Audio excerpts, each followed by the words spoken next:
Well, hello and welcome. I'm glad that you're here with us again as we continue our chronological read through of the Bible. Yesterday we began to read about the building of the temple itself. Today we're going to read about the construction of the palace complex and the completion of the various furnishings of the temple complex. It took 13 years for the palace complex of Solomon to be completed. So it was 7 years to build the temple, another 13 years to build the palace complex. Remember to think of a cubit as approximately a foot and a half. So when you read about the house and the hall of pillars and the throne room and the house for Pharaoh's daughter that were built, that will help to give you an idea of the size of those things. And once again, materials, at least the stones, were all cut to size before arriving at the construction site. The craftsmen and the skill required for that is just mind-boggling. Buildings appear to be basically stone structures with cedar roofs and cedar supports as required for those roofs. How majestic, just how majestic those things must have been. Um, After that diversion to talk about the building of the palace, we actually come back to the building of the various furnishings needed for the temple. Clearly, the furnishings needed for the temple were built long before the palace complex was completed. Um, The furnishings for the temple required a very skilled craftsman. Actually, in particular, a very skilled craftsman who could cast very large bronze objects. And such a man did not exist in Israel. So Solomon asked King Hiram to send him someone who was capable of the jobs.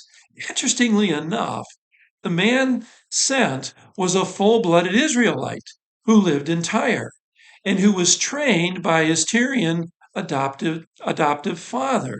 Now, think about that for a moment. Next time you wonder why God's doing something in your life that seems strange and out of place, how and why this full blooded Israelite boy and his Israelite mother came to be a part of a Phoenician family living in Tyre, we don't know. But clearly, God used that. Young man was trained by his father, so his stepfather, actually. So clearly, God used that to train up, or his adopted father, I should say. Clearly, God used that to train up a young man in what he would need to know in order to be able to cast the massive furnishings that would be required for the temple.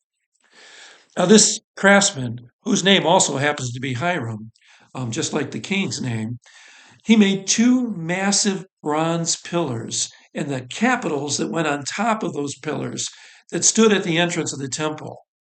These pillars stood 34 feet high.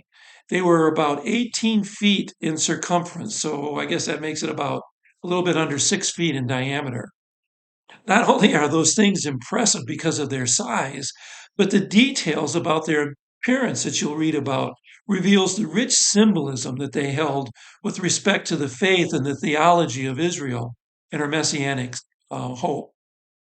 Hiram also made the container for the sea. Now, the sea is roughly a 14-foot diameter, 7.5 foot deep bronze pool, for lack of a better term. It was used by the priests for their ritual washing. Then Hiram also made 10 movable carts with basins that each held about 220 gallons of water. The water would be taken from the sea, moved to the places around the temple where it was required for cleaning during the sacrifices.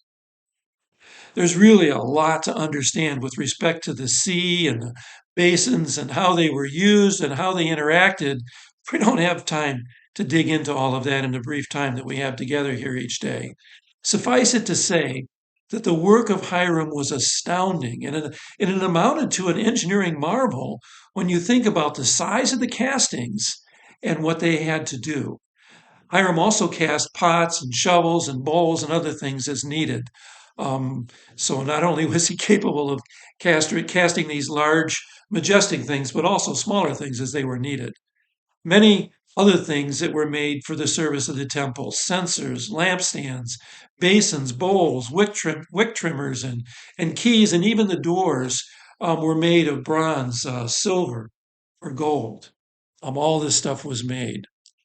Now, with everything complete, at long last, it's time to dedicate the temple. That's something that we're going to read about the next time we get together. May God be with you, bless you again as you continue your reading.